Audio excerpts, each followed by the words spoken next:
mulai dari sesi kedua ini. Tadi kita sudah belajar beberapa pengertian secara umum dari organisasi.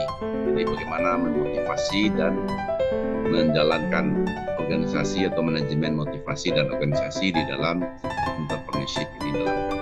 Sekarang kita berbicara tentang proses manajemen dalam praktek. Manajemen dalam prakteknya biasanya juga adalah proses manajemen yang kita pelajari tadi, planning, organizing, dan executing dan controlling itu begitu terlihat di dalam praktek.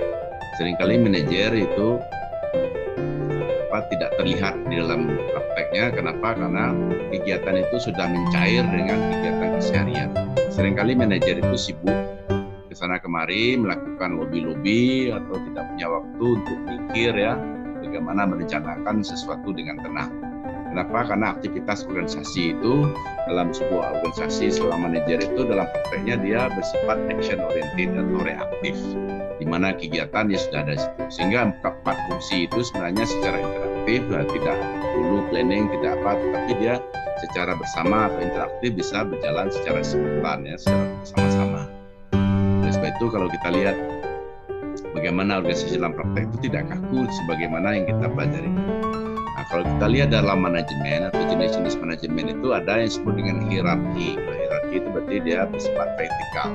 Vertikal itu ada top manajemen, kemudian middle atau level manajemen yang di tengah ya, kemudian lower atau the first line atau level paling bawah. Berdasarkan fungsinya juga ada yang disebut dengan manajemen umum atau manajemen fungsional. Kalau kita lihat manajemen puncak atau top level manajemen itu tanggung jawab adalah semua organisasi. Bagaimana organisasi itu bisa digerakkan dengan baik, kemudian menentukan tujuan organisasi, bagaimana strategi yang harus dicapai untuk organisasi, dengan kebijaksanaan. Kalau kita belajar dalam manajemen strategi ya, yang pertama adalah tujuan secara umum itu digambarkan dengan visi organisasi. Setelah visi organisasi kita turunkan dalam bentuk dalam misi. Jadi visi itu adalah kalimat panjang, statement panjang bagaimana sebuah organisasi itu di masa depan pencapaiannya tapi adalah sangat panjang. Visi itu diturunkan dalam misi-misi. Misi itu di bawah misi baru dikeluarkan tujuan. Nah, tujuan itu bagaimana untuk mencapai tujuan baru dibuat strategi dalam mencapai tujuan. Misalnya contohnya Daihatsu, contoh yang lebih mudah ya. Daihatsu itu selama ini dia bukan menjadi leading market di pasar otomotif, tapi yang menjadi leading itu adalah Toyota. Nah, sehingga dia curi karena dia punya resources yang kuat ya, pabrik yang besar. Bagaimana pabriknya ini berjalan secara full capacity, kemudian sumber daya manusianya berjalan secara full capacity. Kalau full capacity berarti semua sumber daya organisasi bisa berjalan dengan baik. Nah, kalau dia berproduksi bisa saja semua orang berproduksi, tapi ketika dia berhadapan dengan pasar belum diterima produknya. Nah, produk yang diterima oleh pasar itu adalah Toyota, sehingga Toyota itu menjadi leading. Jadi kalau kita beli mobil Toyota biasanya kalau 3 bulan atau 6 bulan 10 tahun kita pakai, kita jual itu masih bisa penjualannya sampai 95% atau 90%. Jadi kalau kita beli mobil Toyota Daihatsu misalnya, nah Daihatsu itu menyadari sendiri karena dia tidak menjadi leader market. Kalau dia menjadi follower, nanti kalau kita beli mobil Daihatsu sekarang mungkin 6 bulan lagi, 12 tahun lagi mungkin penjualannya tinggal 60 atau 70%. Jadi kerugian kita begitu besar. Kenapa? Karena dia diminati oleh pasar. Nah, sehingga strategi apa yang dilakukan oleh Daihatsu, dia melakukan strategi aliansi, namanya aliansi strategi. Aliansi itu beraliansi dengan Toyota, sehingga dibuatlah namanya produk Xenia untuk Toyota, dilebihkan ada RPM, kemudian dia Xenia untuk Avanza untuk Toyota, kemudian Xenia untuk Daihatsu. Kemudian di level yang lain dia bikin Rush, kemudian ada kawannya. Jadi ini namanya bagaimana? Sekarang saya kira sudah direbut pasar karena Xenia sudah mulai percaya diri sehingga dia bikin pula yang baru sendiri. Kemudian ini cara bagaimana strategi itu bisa dijalankan dan diturunkan oleh manajer dalam bentuk kebijakan, namanya policy. Policy itu secara umum, kemudian juga diturunkan lagi oleh manajer-manajer dalam bentuk tugas-tugas, disebut dengan job description. akhirnya disitulah keluar keputusan-keputusan strategis. Jadi pekerjaan yang paling berat yang mikir atau yang dalam konsepsional yang lebih besar itu adalah di manajemen puncak atau top manajemen. Sedangkan manajemen menengah dia tidak mikir yang sifatnya eksternal, dia lebih banyak internal. Kenapa? Karena dia melaksanakan tujuan strategi yang telah ditetapkan atau kebijakan yang telah ditetapkan oleh manajer puncak tadi, sehingga dia mengkoordinasikan bagaimana tujuan atau aktivitas kegiatan ini bisa berjalan dengan baik sampai ke level bawah dan sampai kepada operasional. Kemudian pada level bawah saya kira dia sifatnya adalah bagaimana dia mengawasi karyawan langsung. Jadi kalau tiba di organisasi pemerintahan ini Pak Herman ini ya, sekretaris wali negara itu kegiatannya sangat banyak sama dengan Sekda. Semua kegiatan itu dia kuasai, semua administrasi puncak. Jadi semua karir puncak dari seorang pegawai di level apa itu dialah sekretaris wali negara. Kalau jadi wali negarinya gampang, tugasnya 3 saja ya.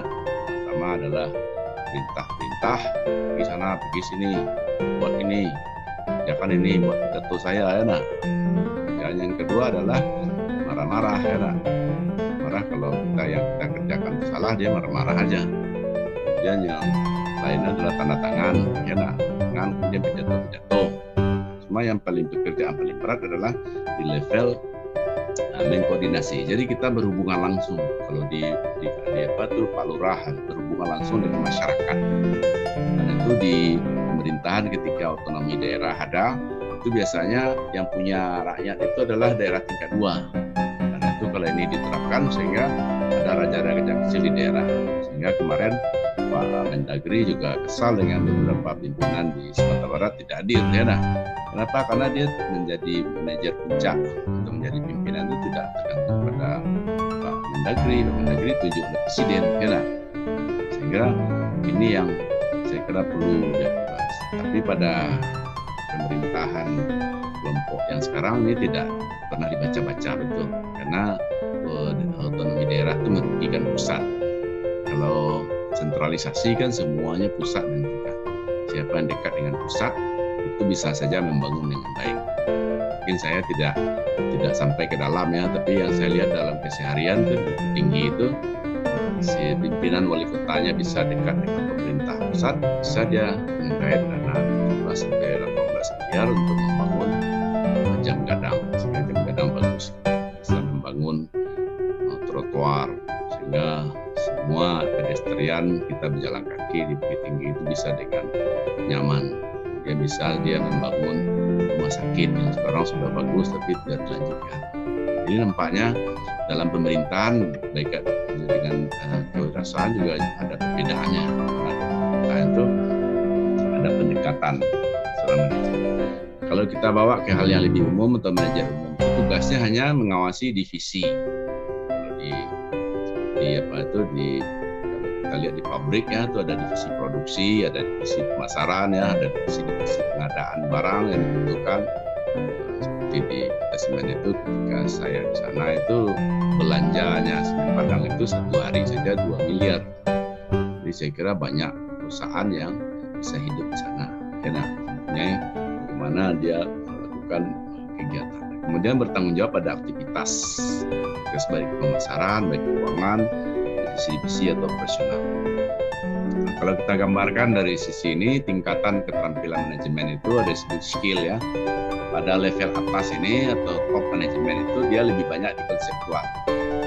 Pada level menengah banyak di human relation, hubungan manusia. Jadi relationship-nya, komunikasi skill-nya, interpersonal skill-nya juga bagus. Di level bawah tidak perlu operasional, tingkat bawah dia lebih operasional sebenarnya. Operasional.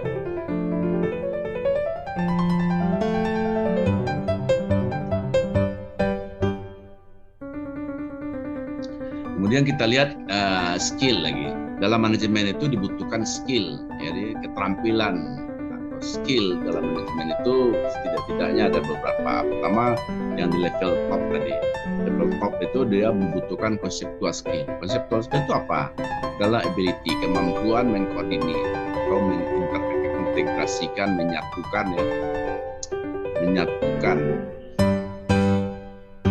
atau mengintegrasikan kegiatan serta kepentingan organisasi. Kemudian melihat bagaimana organisasi itu secara keseluruhan ya, ketergantungan antar bagian, kemudian di antar bagian itu menjadi satu kekuatan yang saling berkait. Untuk melihat masa depan bagaimana lingkungan organisasi itu bisa berjalan dengan baik.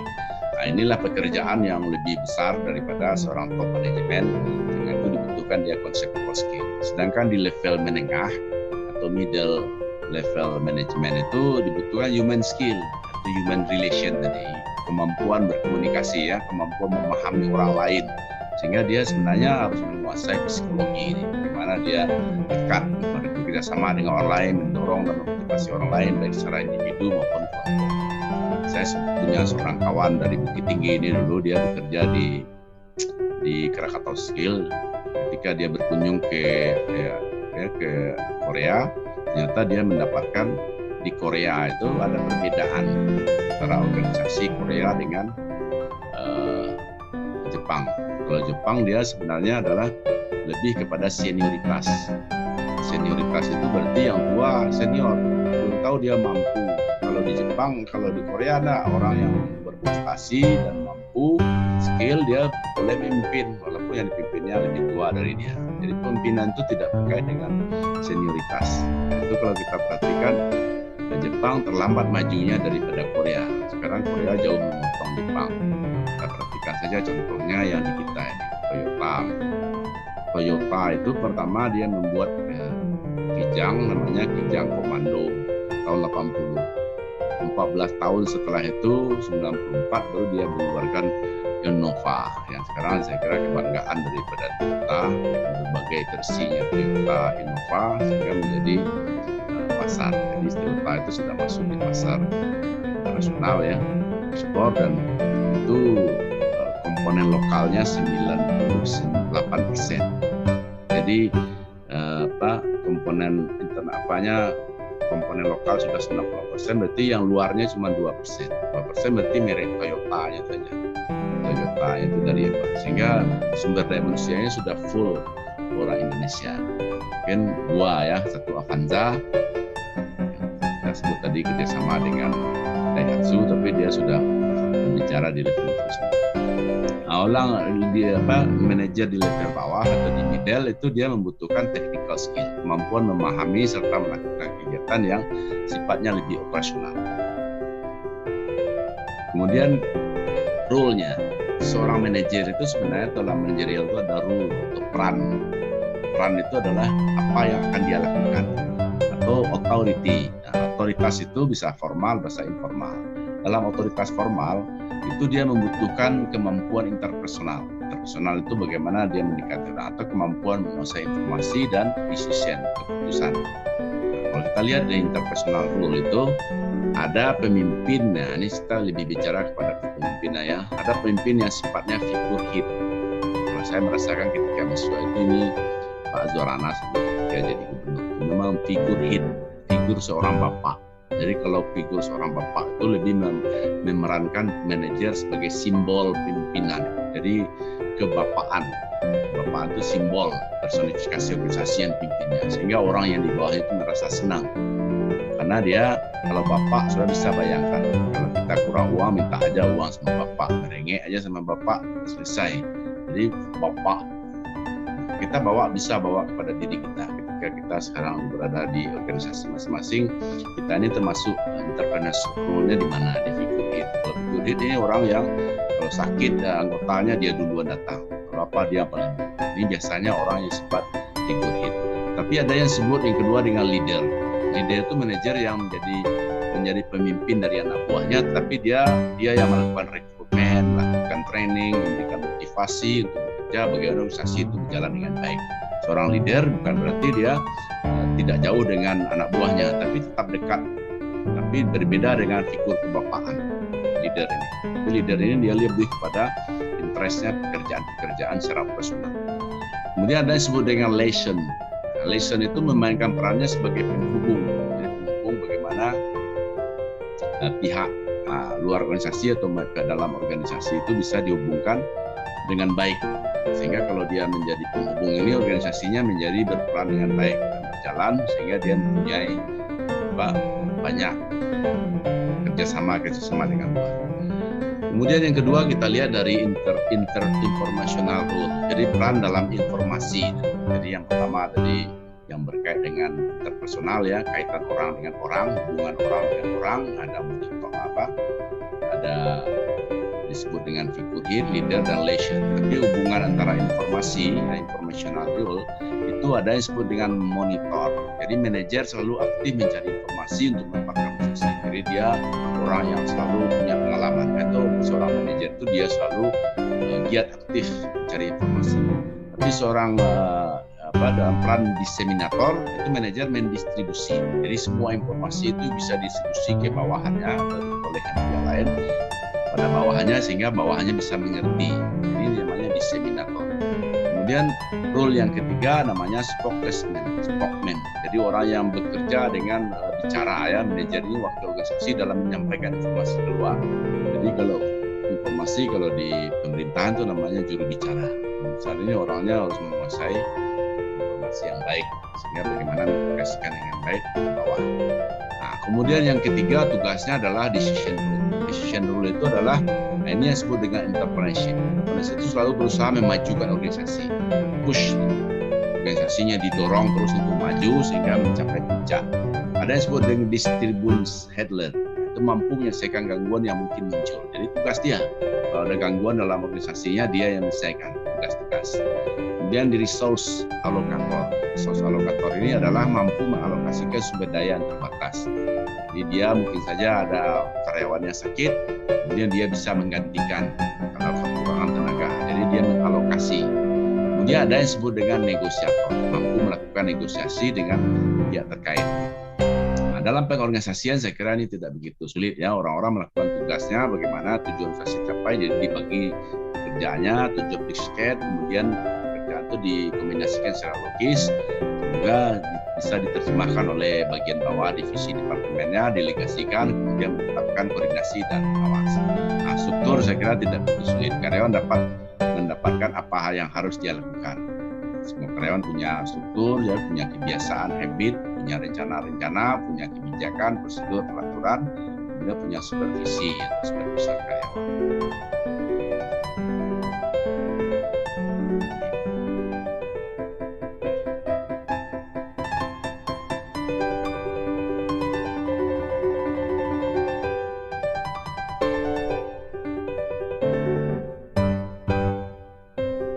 Ini contoh organisasi. Organisasi biasa direktur. Kemudian manfaat organisasi. Manfaat bagian organisasi yang kita lihat tadi ada nama jabatan, ada siapa yang bertanggung jawab pada siapa yang bertanggung jawab dengan departemen apa, memberikan departemen apa yang ada di dalam organisasi itu, kemudian bagaimana jalur perintahnya, garis lurus atau komando ya, kemudian juga bagaimana karyawan itu mengetahui jabatannya sesuai dengan tujuan organisasi. Nah, wewenang saya kira sudah biasa, ini wewenangnya adalah posisi yang dia dapatkan. Kenapa? Dengan wewenang itu dia yang mengambil keputusan ya, mana dengan orang kemudian dia memiliki atribut karisma, misalnya bajunya atau beda apa ya, kemudian keahlian dan pengetahuan. Nah, dalam pendelegasian wewenang biasanya piramid terbalik. Pemilih, owner ya, kemudian dewan direksi, kemudian di operasional lagi direktur, ada wakil direktur, ada manajer sampai karyawan. Nah, ini yang bagian acting ya, kepemimpinan. Karena di dalam sebuah organisasi ini sangat penting kepemimpinan, leader. Proses bagaimana dia mengarahkan, mendirecting ya, kemudian memberikan pengaruh, influencing dari pada kegiatan kelompoknya, kemudian juga berkait dengan bagaimana kegiatan organisasi itu berjalan dengan baik atau dia mendrive kegiatannya. Implikasi kepemimpinan itu adalah karena menyangkut orang. Jadi orang ada bawahan, ada follower ya, ada pengikut, ada itu kesediaan bawahan itu mengarah pemimpin, kemudian dia tidak terpaksa menjalankan dengan baik. Atau kemampuan menyangkut pembagian kekuasaan juga yang tidak seimbang antara pemimpin dengan anggota. Selain itu juga mengarah pemimpin dituntut untuk mempergunakan pengaruhnya, influence mana bawahannya masyarakat perintahnya dengan baik. Nah, beberapa studi saya kira ini banyak ya tentang pendekatan bagaimana studi-studi kepemimpinan. Nah, kepemimpinan itu itu ada pendekatan sifat. Karena manusia itu punya sifat ya, ada behavior perilaku, ada situasional atau disebut dengan kontingensi. Nah, pendekatan sifat ini mencoba bagaimana membandingkan sifat orang ya yang menjadi pemimpin dengan sifat yang tertentu. Jadi ada figurit ya, kepapaan, atau sifatnya dia dekat dengan karyawan. Jadi kalau seperti di Korea itu ya, kalau ada konflik di organisasi, dicontohkan ya, si manajer konflik dengan bawahannya, si manajer itu mengundang makan bawahannya keluar. Kemudian ketika makan diambillah air minum, putih disuruh minum ke bawahannya yang diberikan oleh atasan manajer ini, kemudian sisa minum daripada bawahannya itu diminum oleh manajernya. Itu bagaimana salah satu orang itu membuat rasa kedekatan. Jadi pemimpinnya aja mau meminum air bekas minuman bawahannya. Dan itu cara-cara bagaimana di Korea. Jadi saya kira kalau Korea sekarang memang menjadi model. Mungkin 10-20 tahun yang lalu itu orang model kepemimpinan itu adalah Jepang, karena dengan TQC-nya, total quality control, bagaimana dia mengontrol dalam produksi dan dalam bekerja. Sekarang enggak, dalam perilaku menjalankan usaha orang lebih dekat kepada Korea. Memang banyak, malah sekarang produk-produk Korea maupun Taiwan itu juga tinggi. Taiwan malah lain lagi, dia punya standar yang khusus. Kemudian mengindikasi ciri dan sifat yang dimiliki oleh para pemimpin efektif. Nah, beberapa studi itu pemimpinan dari Edwin Giseli itu kemampuan dalam kedudukan itu sebagai pengawas.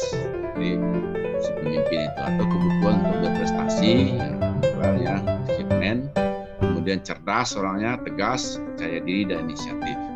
Kemudian menurut Kate Davis, perlu kecerdasan atau kedewasaan atau punya luwes ya dalam hubungan sosial, memotivasi dan dorongan prestasi.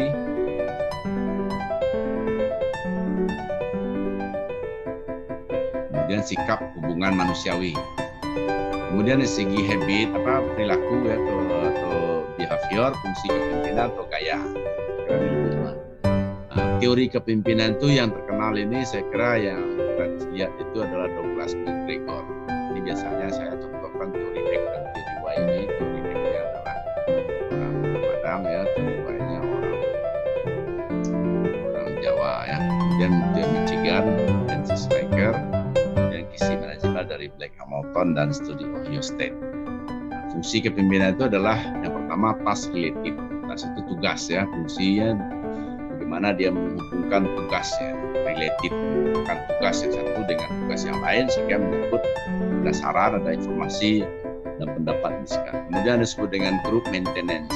Dan itu adalah grup yang memelihara ya, bagaimana memelihara kelompok itu dengan baik ya, kelompoknya menjadi dinamis, kemudian kelompok itu berjalan lebih lancar sehingga tidak ada sekat di antara mereka.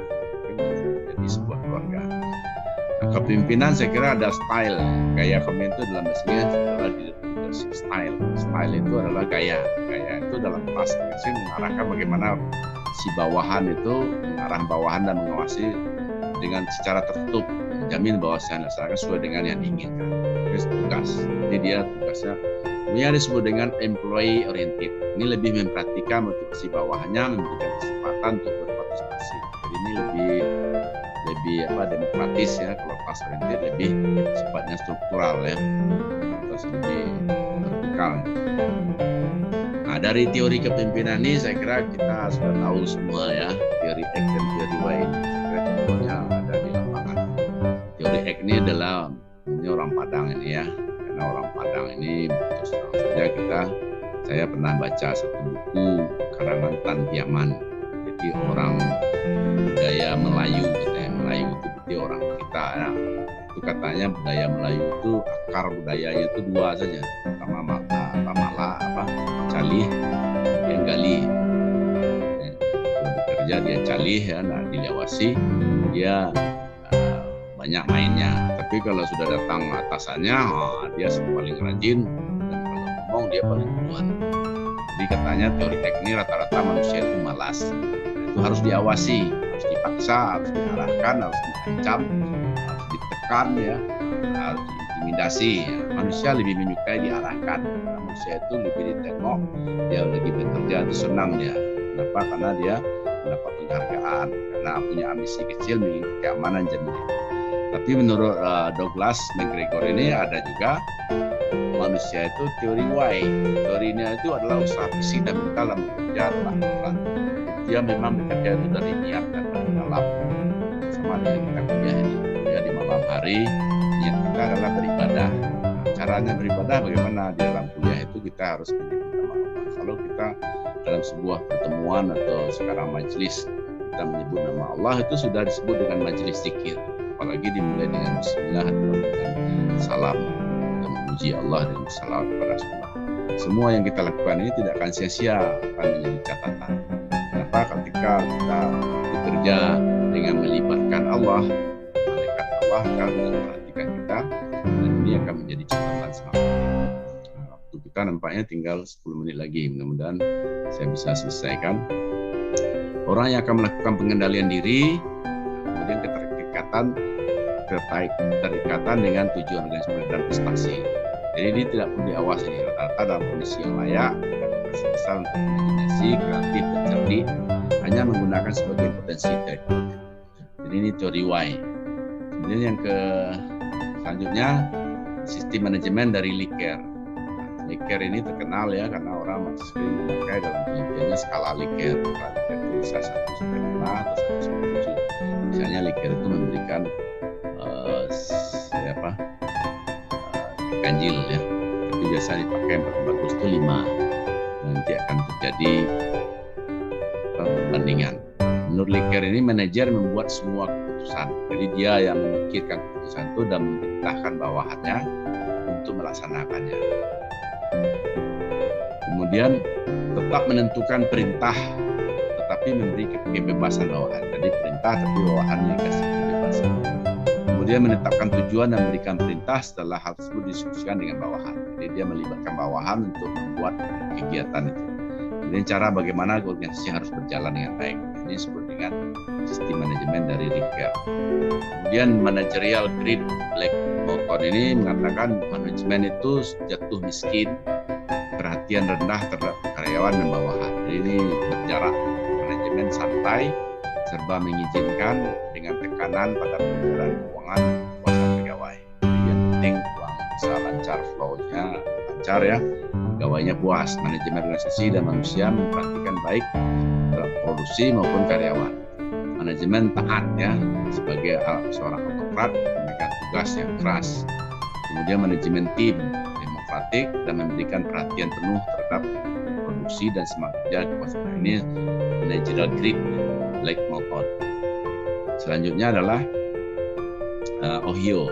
Jadi Ohio State ini grup dari perguruan tinggi ya, Ohio State terkenal. Ini faktor kepemimpinan atau pertimbangan atau disebut dengan consideration.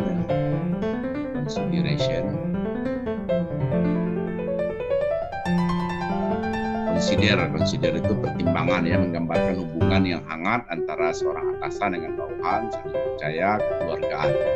Jadi dia mengembangkan manajemen kekeluargaan, atau manajemen kita sebut dengan kooperasi, dia manajemen bekerja bersama-sama atau bahasa Indonesia disebut dengan gotong royong, turun ke sawah bergotong royong.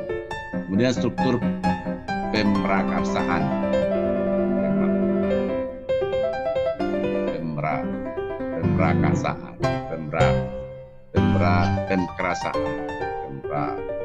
pemrakarsaan atau disebut dengan initiating, pemrakasan ya, berarti inisiatif, struktur inisiatif. Jadi bagaimana menjelaskan seorang pemimpin itu mengatur dan menentukan pola organisasi, komunikasi, struktur plan dan mencapai tujuan organisasi. Kita tinggal 7 menit lagi, saya kira kita pakai diskusi ini, saya selesaikan dulu ini ya. Yang terakhir adalah pendekatan situasional, namanya contingency approach. Faktor situasi, kemudian ada faktor karyawan, ada faktor tugas, organisasi, dan variabel lingkungan lainnya. Memimpin bawahan, saya kira ini kemampuan dan kualitas pemimpin, situasi, dan kemampuan kualitas bawahan. Faktor makro adalah sosial budaya, kondisi perekonomian organisasi. Ada mikro, penghargaan, jadi penghargaan, perilaku atasan, harapan, dan perilaku bawahan. Kemudian ada sebut kepribadian latar belakang pemimpin. Jadi kepribadiannya bagus ya, visi dan besarnya kelompok. Sekarang motivasi. Motivasi ini dibutuhkan di dalam mencapai organisasi yang berjalan dengan baik. Keadaan di mana pribadi seseorang itu mendorong keinginan individu untuk melakukan kegiatan tertentu ya guna mencapai tujuan.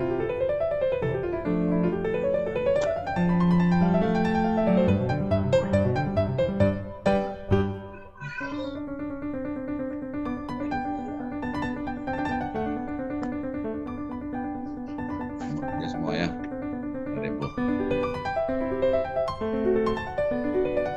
model motivasi. Jadi dalam motivasi itu ada disebut dengan motivasi tradisional, ada motivasi sifatnya humanization ya, hubungan manusia, ada motivasi yang sumber daya manusia. Itu juga terapis. Jadi saya kira kita bagi saja ya.